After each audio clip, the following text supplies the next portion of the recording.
आप सबसे क्षमा चाहता हूँ। मैं जानता हूँ कि आप लोग भी 2-3 दिन से बहुत ज़्यादा आप लोग परेशान चल रहे हैं और इस गर्मी में कई घंटों तक खड़े रहकर जानकारी सही प्राप्त कर कर देश की जनता को देने का आप लोग प्रयास कर रहे हैं।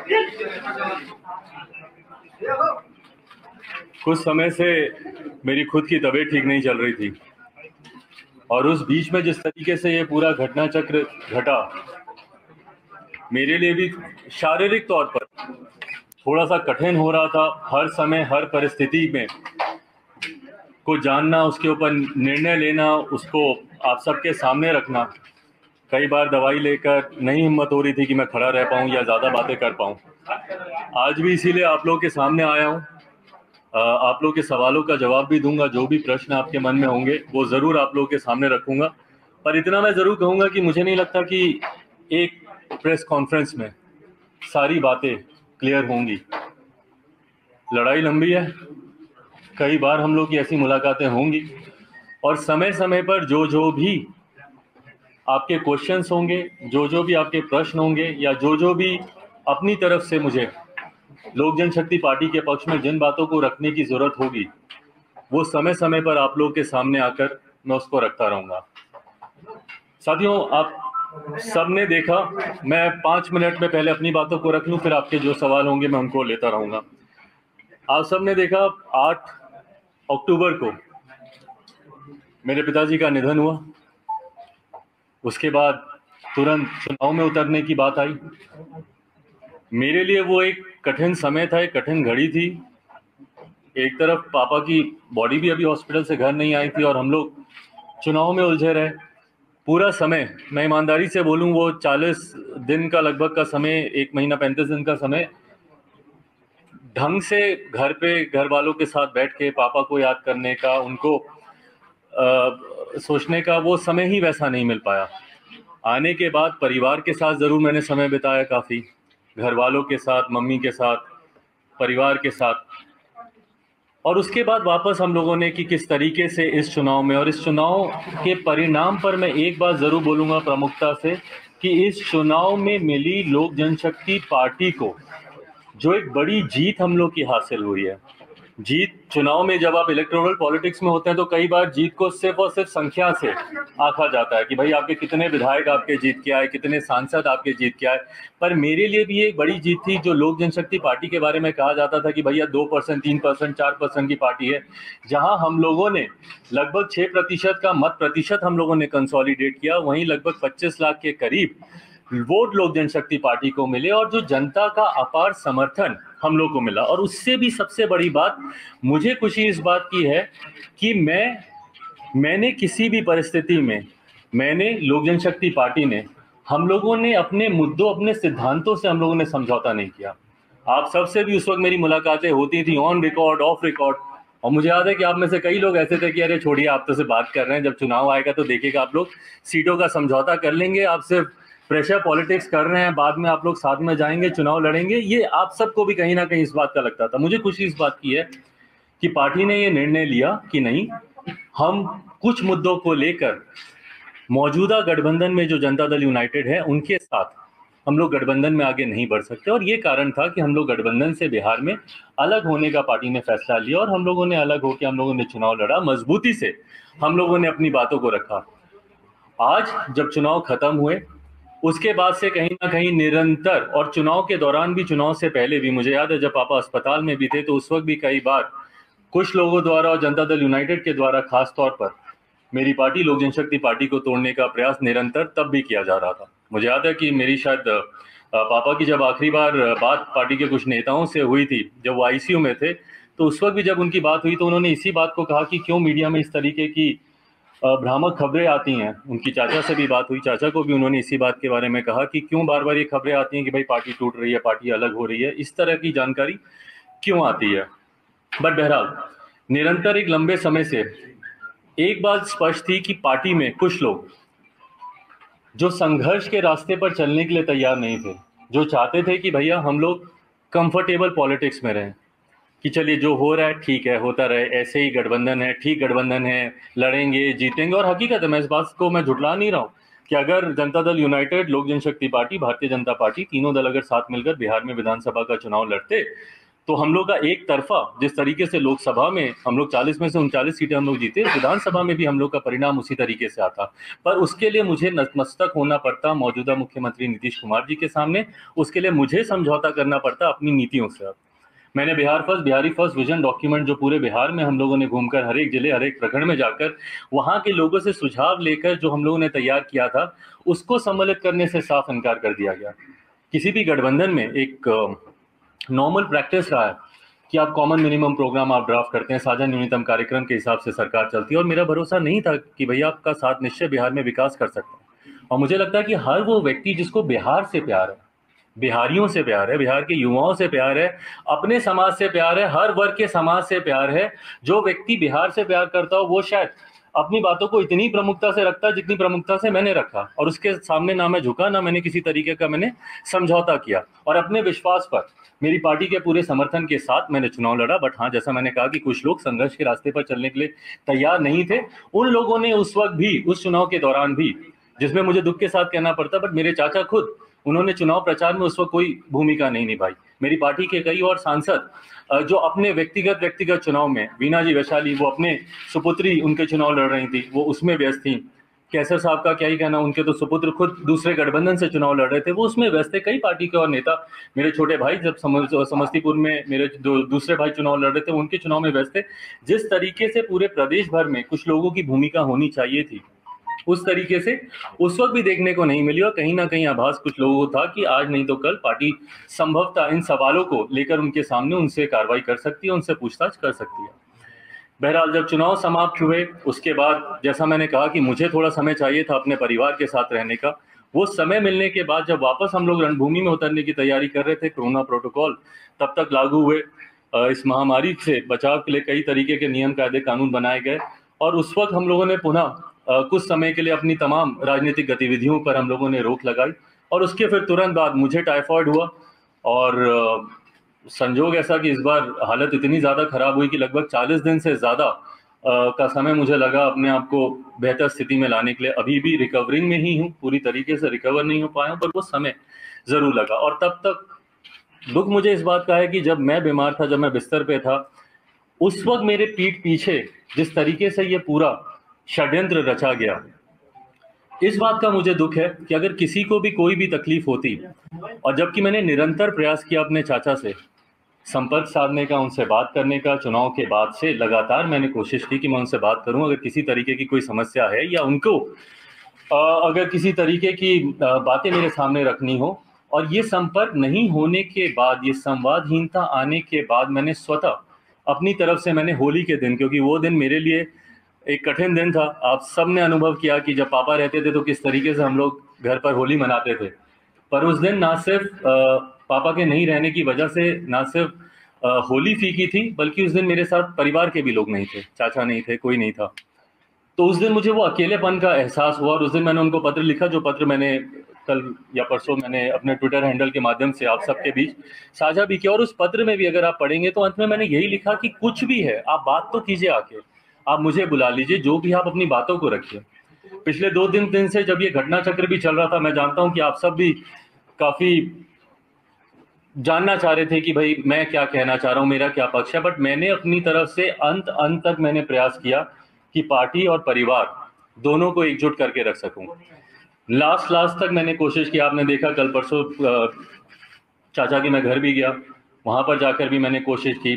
कल भी मैंने अंत तक, दोपहर तक, मम्मी खुद व्यक्तिगत तौर पर वो भी प्रयास कर रही थी चाचा से संपर्क साधने का। 10-15 दिन से वो अलग अलग माध्यम से उन्होंने भी कोशिश की कि उनसे बात करें। और परिवार की बात है, और मैंने एक बार पहले भी कहा था जब पारिवारिक एक और मसला आया था कि मैं बहुत ज़्यादा सहज महसूस नहीं करता हूँ परिवार की बातों को सार्वजनिक तौर पर करने के लिए।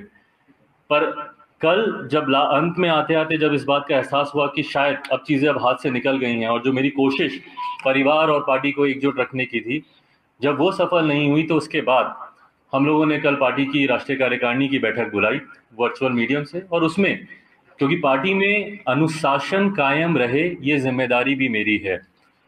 कॉन्ट्ररी टू द बिलीफ कि कुछ लोग जो इस बात का दावा करते हैं या इस बात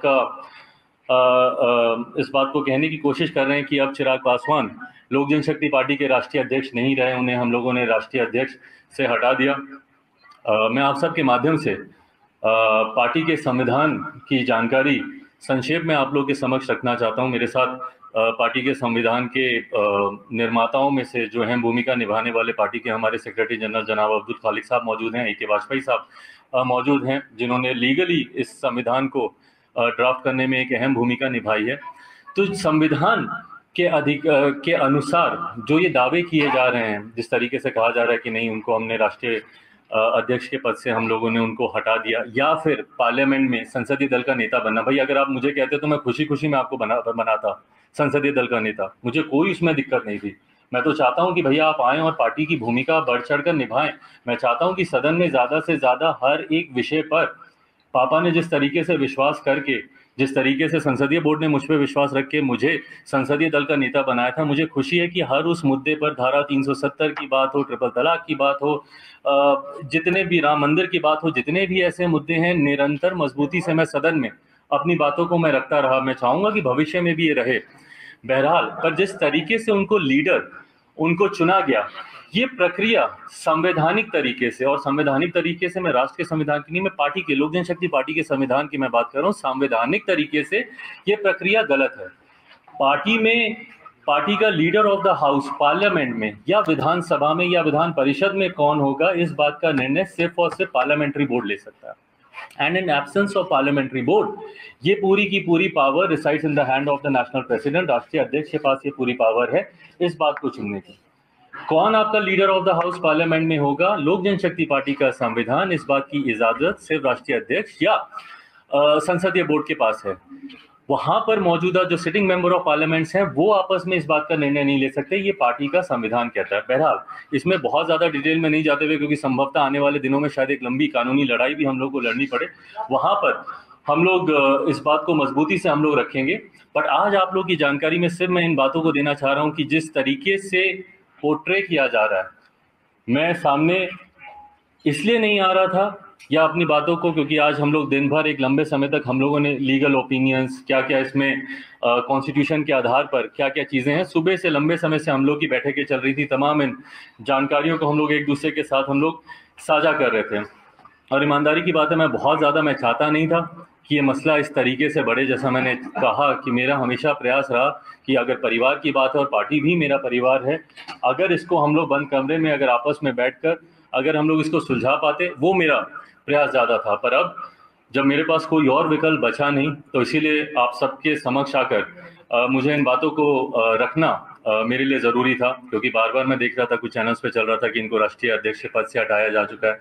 लोक जनशक्ति पार्टी का संविधान कहता है कि राष्ट्रीय अध्यक्ष का पद सिर्फ दो परिस्थितियों में खाली हो सकता है, या तो राष्ट्रीय अध्यक्ष का निधन हो, या स्वतः अपनी मर्जी से राष्ट्रीय अध्यक्ष किसी भी परिस्थिति में जब वो रिजाइन करते हैं तो उसकी जगह दूसरे अध्यक्ष की नियुक्ति की जा सकती है। बट ये तमाम बातें, जैसा मैंने कहा, लीगल मैटर्स हैं। यहाँ पे वाजपेयी साहब मौजूद हैं, विस्तार में अगर आप इनसे अगर कुछ आप जानना चाहें तो ये आपको और विस्तृत तरीके से आपको इन सब बातों की जानकारी देंगे।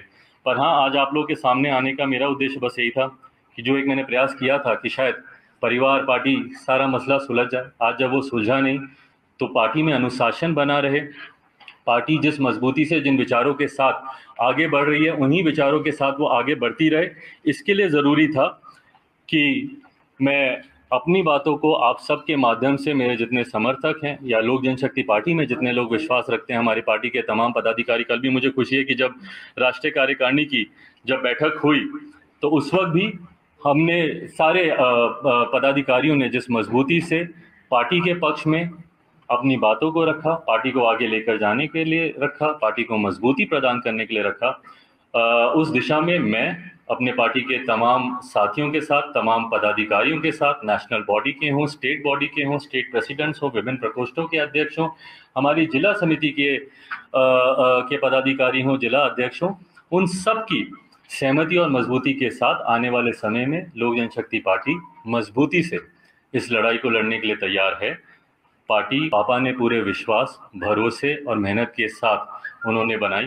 विश्वास इस बात का कि इस पार्टी के माध्यम से जिस तरीके से वो गरीबों की, पिछड़ों की लड़ाई लड़ना चाहते हैं, समाज में कई ऐसे तत्व हैं जो निरंतर आपको बांटने का काम करते हैं, और ये पहली बार नहीं हो रहा है। इतिहास गवाह रहा है, कई बार ऐसा प्रयास किया गया है।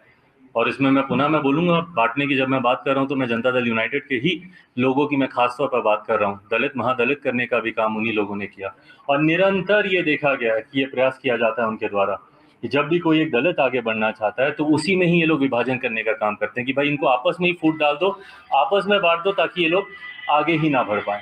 दलित महादलित बनाना सबसे बड़ा उसका एक उदाहरण रहा। तो निरंतर ये बांटने और राज करने की रणनीति इन लोगों के द्वारा अपनाई जाती है। पर जैसा मैंने कहा कि मैं रामविलास पासवान का बेटा हूं, मैं एक शेर का बेटा हूं। ना मैं उस वक्त अकेले चुनाव लड़ने से डरा जब मेरे पिता के निधन को कुछ समय नहीं बीता था। उस वक्त अगर मैं डंके की चोट पर अपने मुद्दों पर, अपने अधिकारों के लिए जाकर उस वक्त अगर मैं लड़ाई लड़ सकता हूं, तो आज की तारीख में तो मेरी पार्टी, मेरे साथियों का पूरा समर्थन मेरे साथ है, मेरी तमाम पदाधिकारियों का समर्थन मेरे साथ है। और सबसे बड़ी बात, बिहार की जनता जिस तरीके से सोशल मीडिया के माध्यम से हो या व्यक्तिगत संपर्क साधने के माध्यम से हो, जिस तरीके से उनका प्यार और उनका समर्थन मुझे मिल रहा है, ये विश्वास मुझे देता है कि जिस सोच के साथ पापा ने इस पार्टी को बनाया था, उसी सोच के साथ लोक जनशक्ति पार्टी आने वाले दिनों में मजबूती से आगे बढ़ेगी। आप लोग क्या कोई सवाल? चिराग जी, मेरा सवाल ये है कि आपके चाचा जी ने कहा है कि आपके पास कोई अधिकार नहीं है और कल पटना में कार्यकारिणी की बैठक करने जा रहे हैं, अध्यक्ष को चुन लिया जाएगा। जैसा मैंने कहा कि अधिकारों की आपने बात की, ये अधिकार मुझे लोक जनशक्ति पार्टी का संविधान ही देता है। संविधान की जानकारी के अभाव में कुछ लोग कुछ फैसले ले रहे हैं और उनको लग रहा है कि वो सही हैं, पर मुझे लगता है कि एक बार जब वो पार्टी का संविधान पढ़ेंगे, जानकारी लेंगे, देखिए कोई भी संगठन है वो संविधान के अनुरूप ही चलता है। आप की व्यक्तिगत सोच, व्यक्तिगत भावना कुछ और हो सकती है, बट जो संविधान में लिखा है आप उसी के को फॉलो करते हुए, उसी को मानते हुए ही आप निर्णय ले सकते हैं। तो जो वो इस बात को कह रहे हैं कि मैं पार्टी का राष्ट्रीय अध्यक्ष नहीं हूँ, मैंने कहा, मैंने तो आपको हवाला भी दिया, और अगर मेरी याददाश्त सही है तो लोक जनशक्ति पार्टी का आर्टिकल 19 का सब क्लॉज 5 मुझे इस बात का अधिकार देता है। पटना कब कूच करेंगे?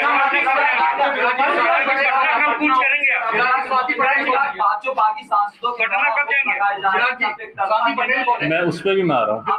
निर्णय ले रहे थे विधानसभा चुनाव के वक्त, बाकी सांसदों का ये आरोप कि आप लोकतंत्र खत्म कर दिए थे पार्टी। किस चीज का आरोप है? एक तरफा निर्णय ले रहे थे विधानसभा चुनाव में एनडीए से बाहर आने का। देखिए, बिहार विधानसभा चुनाव में जितने भी निर्णय लिए गए और आप सब मौजूद थे, निरंतर बिहार पार्लियामेंट्री बोर्ड के नेताओं से राय मशवरा करके, उनसे बातचीत कर और अगर उस वक्त अगर उनके अनुसार निर्णय नहीं लिए गए तो ये प्रश्न उस वक्त उठने चाहिए थे, ना कि चुनाव समाप्त होने के 6 महीने के बाद। उस वक्त ये सवाल आने चाहिए थे। उस वक्त जो आपकी सहमति थी, उस वक्त आपको लगा कि शायद यही सही है, या जिस तरीके से पार्टी के तमाम पदाधिकारियों का, तमाम पार्टी के कैडर का जिस तरीके से उस वक्त उस निर्णय में उनका समर्थन था, तो अगर किसी को आपत्ति थी तो उस वक्त उनको आपत्ति रखनी चाहिए। जो कार्यकारिणी की बैठक बुलाई गई है, आपको क्या लगता है कि वो वैध है? और उस कार्यकारिणी की बैठक में क्या आपके भी समर्थक है या सिर्फ उन्हीं के समर्थक है? देखिए, जैसा मैंने कहा कि सुबह से हम लोग इसको लेके हम लोग चर्चा कर ही रहे हैं, और इसमें क्या बेस्ट लीगल वे आउट होगा, क्या हम लोग को अगला कदम उठाना चाहिए, उसको लेकर हम सब की चर्चा चल रही है। सही समय पर आने पर उसकी जानकारी, जो भी फैसला होगा वहाँ पे उसको मानेंगे आप? नहीं, उस फैसले को मानने का मेरे मानने का उसमें क्या उद्देश्य है? जैसा मैंने कहा कि वो अथॉराइज्ड ही नहीं है इस तरीके की बैठक को बुलाने के लिए, या इसमें लिए गए किसी भी फैसले को पार्टी के कॉन्स्टिट्यूशन के आधार पर चलना जरूरी है, अनिवार्य है। जैसा मैंने कहा कि उन्होंने अपनी जानकारी के हिसाब से लोकसभा अध्यक्ष ओम बिरला जी को भी उन्होंने एक पत्र लिख दिया, बट पार्टी का कॉन्स्टिट्यूशन, लोक जनशक्ति पार्टी का संविधान क्या कहता है, उसी के अनुसार, उसी के अनुरूप आप निर्णय लेंगे ना, उससे अलग हट के आप निर्णय नहीं ले सकते। तो वो ऑथराइज ही नहीं है इसके लिए।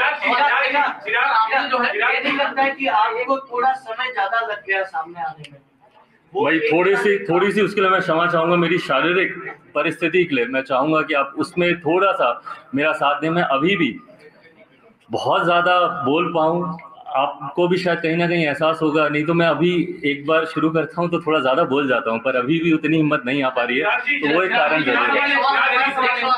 आपने पूरी जो कहा कि जेडीयू की तोड़फोड़ कर रहा है, इस बार देखा जा रहा है कि बीजेपी का भी शायद एक किसी तरह से छोटा हाथ आपको क्या लगता है कि मतलब जिस पार्टी को आपने पूरा अगर देखा जाए तो नीतीश कुमार के खिलाफ बड़े खड़े किए, वही आपको अब धोखा दे रहा है, और एक पार्टी जो वंशवाद के खिलाफ है, क्या उस पर विश्वास करना? देखिए, जब सबसे ज्यादा मैं बाकियों का तो मुझे नहीं पता, बट हाँ, जनता दल यूनाइटेड का मैं जरूर बोलूंगा, उनका हाथ जरूर है। और सबसे बड़ी बात, पहले तो ये मेरा इंटरनल मैटर है, ये मेरी पार्टी का मैटर है। जब आपको अपने ही धोखा देते तो फिर आप बाहर वालों पे आप क्या उंगली उठाएं? तो पहले मुझे इंटरनली इन चीज़ों को समझना ज़रूरी है, किसका हाथ है, बाहर से कौन कर रहा है, नहीं कर रहा है, ये बात की बात है। बट हाँ, इतना ज़रूर मैं बोलूँगा कि जनता दल यूनाइटेड के नेताओं ने जिस तरीके से भूमिका निभाई, और जैसा मैंने पहले भी कहा कि एक परंपरा रही है बांटो और शासन करो की, डिवाइड करते हैं, दलित महादलित करने का प्रयास किया, आज भी पार्टी में निरंतर, और अभी से नहीं, एक लंबे समय से कई बार मैंने कई विभिन्न चैनलों पे पहले भी मैंने देखा कि इस तरीके की बातें आती थी कि भाई पार्टी में टूट हो रही है, ये हो रहा वो हो रहा, तो ये प्रयास एक लंबे समय से चलता रहा। आपने पत्र में भी जिक्र किया स्वाति पटेल का, और स्वाति पटेल ने इस हिंदुस्तान पर ये कहा कि प्रिंस के ऊपर एवं शोषण का आरोप है, और ये सब आपकी जानकारी में है, क्या सच है सर? देखिए, मेरी जानकारी में ये विषय पहली बार, अगर मेरी याददाश्त सही है तो शायद 8 जनवरी के आसपास ये विषय मेरे संज्ञान में आया। उन्हीं के द्वारा एक लिखा हुआ पत्र मुझे दिया गया था, और उसमें उन्होंने कुछ बातों का उन्होंने जिक्र किया जो उनके साथ कुछ घटना घटी। जिस सांसद का उन्होंने जिक्र किया, मेरे भाई प्रिंस राज के बारे में उन्होंने कुछ बातों को कहा। जब मैंने उनसे, प्रिंस से जब मैंने इन बातों को जानना चाहा, तो उन्होंने दूसरा पहलू मेरे सामने रखा। उनका वर्जन टोटली डिफरेंट था, और जिस मोहतरमा ने इन बातों को कहा, उनका वर्जन टोटली डिफरेंट था दोनों का। उसके बाद मैंने प्रयास किया कि अगर दोनों आमने सामने बैठते हैं तो आमने सामने बैठकर अगर कोई कन्फ्यूजन है उसको सॉर्ट आउट किया जा सकता है। पर सामने बैठाने के बाद मुझे इस बात का एहसास हुआ कि वो जो बातें कह रही हैं और ये जो बातें कह रहे हैं, दोनों में ज़मीन आसमान का फ़र्क है, और दोनों के अपने अपने मजबूत पक्ष हैं। मैं इन्वेस्टिगेटिंग अथॉरिटी नहीं हूँ। उसके बाद मैंने दोनों को इसी बात का सुझाव दिया। मैंने कहा कि आप लोग पुलिस के पास जाएं, एफआईआर आप लोग दर्ज कराएं, और जो सही है, इन्वेस्टिगेशन का मैटर है, इन्वेस्टिगेट होगा। प्रिंस संभवतः शायद वो पुलिस के पास गए, उन्होंने अपनी एफआईआर दर्ज की, और उसके बाद उनसे मेरी कभी दोबारा मुलाकात नहीं हुई, तो मुझे उनका पक्ष नहीं पता कि उसके बाद उन्होंने क्या किया।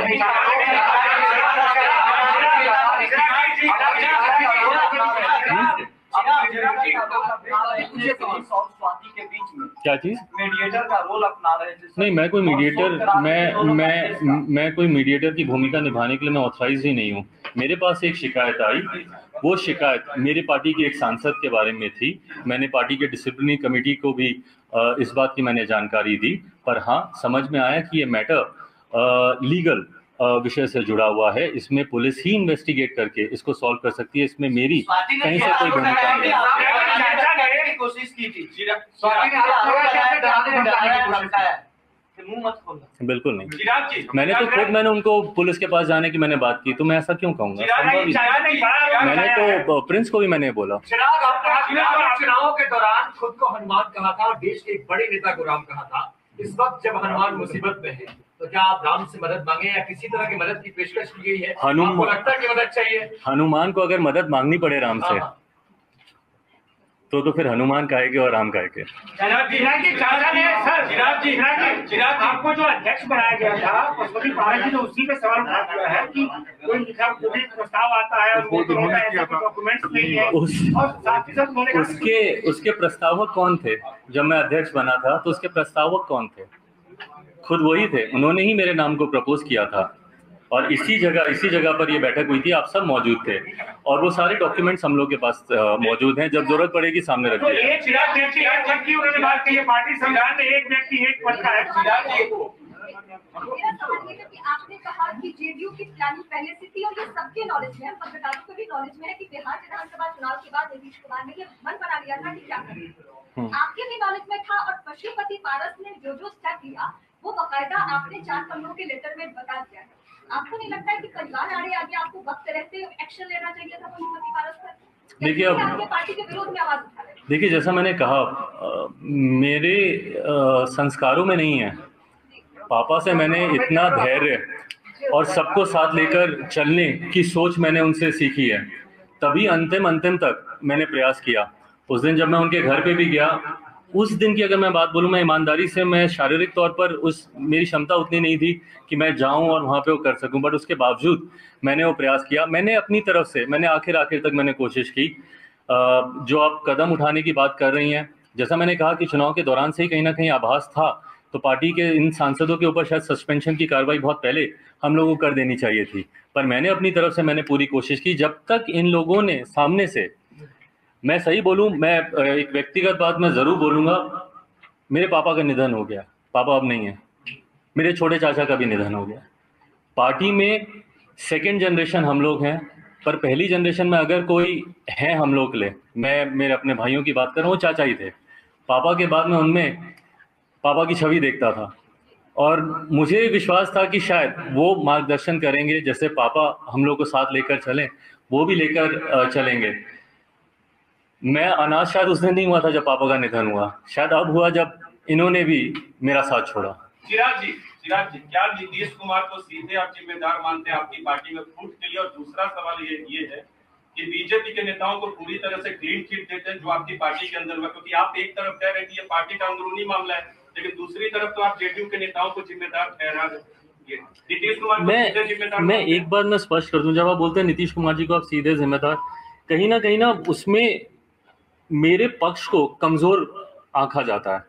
मैंने चुनाव में भी इस बात को हमेशा कहा कि मेरा नीतीश कुमार जी से कोई व्यक्तिगत विरोध नहीं है, मैं उनके मुद्दों का विरोध करता हूं, मैं उनकी नीतियों का मैं विरोध करता हूं। आज भी मैं इस बात को मैं कैसे बोलूं कि उनकी सीधी भूमिका है, बट हाँ, जिन नेताओं की सीधी भूमिका है वो उन्हीं के पार्टी के लोग हैं, तो उसमें प्रत्यक्ष या अप्रत्यक्ष रूप से अगर आपकी भूमिका है तो कहीं ना कहीं जिम्मेदारी आपकी बनती है, और वो उस पार्टी के मुख्यमंत्री हैं। तो इसीलिए, और जहां तक रही बात किसी को क्लीन चिट देने की, मैंने कहा मैं तो फिलहाल अभी इंटरनली इन बातों को मैं सुलझा रहा हूँ। लोक जनशक्ति पार्टी का ये इंटरनल मैटर है, मैं इंटरनली इसको मैं सुलझा रहा हूँ। आने वाले समय में अगर किसी से बात करने की जरूरत पड़ेगी, किसी प्लेटफॉर्म पे इन बातों को डिस्कस करने की जरूरत पड़ेगी, तो उसको भी किया जाएगा। स्वाति पटेल का नाम क्यों लिखा? हमने बार-बार ये सवाल पूछा। आपने स्वाति पटेल का जिक्र क्यों किया जो अपने आदरणीय चाचा जी को आपने पत्र लिखा? वो सवाल पूछकर दूसरा ये कि जब आपने ये कह दिया था ये लीगल मामला है, आप लोग दोनों लोग पुलिस के पास चले जाइए, तो फिर आपने पत्र में क्यों नाम लिखा और आपने कोई कार्रवाई की? मैंने ये पत्र शायद 29 मार्च को मैंने पत्र लिखा था, होली के दिन मैंने पत्र लिखा था। इस पत्र को लिखते वक्त इस पत्र को कभी सार्वजनिक किया जाएगा ये मेरी मंशा कभी नहीं थी। कल भी जब मैंने इस पत्र को अपने ट्विटर हैंडल से जब मैंने इसको अपलोड किया, उसमें मेरी इंटेंशन इनके बारे में या इनके विषय को साझा करने की नहीं थी। ये एक संजोग ऐसा था कि पूरे उस 4 पन्ने के पत्र में एक विषय ऐसा आया, एक पैराग्राफ ऐसा आया जहाँ पे इनके उस घटना चक्र का भी जिक्र था। उसको अपलोड करने के बाद जैसे ही मुझे इस बात की जानकारी मिली कि संभवतः उनका नाम गया है इसमें, अपनी नैतिक जिम्मेदारी को खुद समझते हुए तुरंत मैंने वहां से उसको विड्रॉ किया, उनके नाम को मैंने अनमार्क किया। बहरहाल, जैसा मैंने कहा कि इससे पहले वो खुद ही सोशल मीडिया के माध्यम से मुझे इस बात के लिए प्रवोक करने का उन्होंने प्रयास किया कि आप उस पत्र को आप साझा करें, पर मुझे जब अपनी जिम्मेदारी का एहसास हुआ तो मैंने उसमें से उनका नाम को मैंने हटाया। मेरी इंटेंशन उनके वाक्य के बारे में चर्चा करने की नहीं थी। कल मेरी इंटेंशन इस पूरे घटना चक्र, जो कि मेरे लिए एक बड़ा विषय है, मेरी पार्टी में जिस तरीके से टूट हुई, उस बात में मेरी भूमिका कहाँ पर रही, व्यक्तिगत तौर पर भी एक भतीजे के नाते मेरी क्या भूमिका रही, उसको साझा करने की थी अपने समर्थकों के साथ।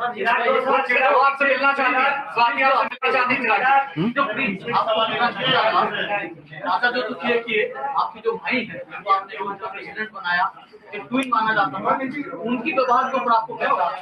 मैं दुखी हूँ बहुत ज्यादा। मेरा छोटा भाई नहीं, मेरे बेटे के समान रहा है वो। मुझे याद है बचपन में मैं उसको बायो, केमिस्ट्री ये सब मैं पढ़ाता था, तो मेरे लिए प्रिंस कभी ऐसा करेगा मैंने कभी सोचा नहीं था सपने में।